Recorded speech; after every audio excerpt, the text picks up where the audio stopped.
Makati daw yan sa ulo. Makati po yan pag tumagal. Kati yan. Masakit yan pag tumagal eh. So guys, kahapon nga, ayan, is nagpa-braids ako, boy. So 24 hours na nga yung nakalipas yung since na nagpa-braids ako, guys. And sa mga nagsasabi na Makati siya, hindi naman.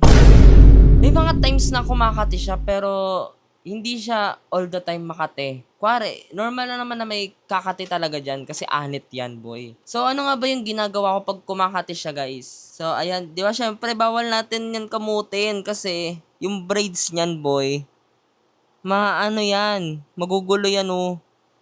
Alam mo, ginagawa ko, ginaganon ko, oh. Ayan.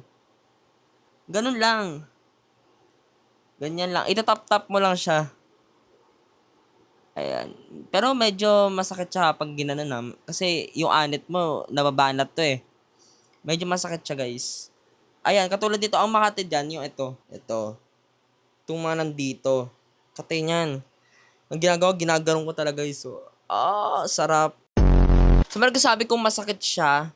Ito yung akin, hindi. Hindi siya masakit, guys. Kaya siya. Ayan, guys. So, ang cute niya ng design, guys. Kasi para siyang araw.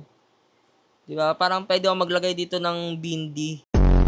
So yun lang, boy, kung may mga tanong pa kayo or may mga gusto pa kayong paggawa bilang isang youngstana, i-comment mo lang dyan.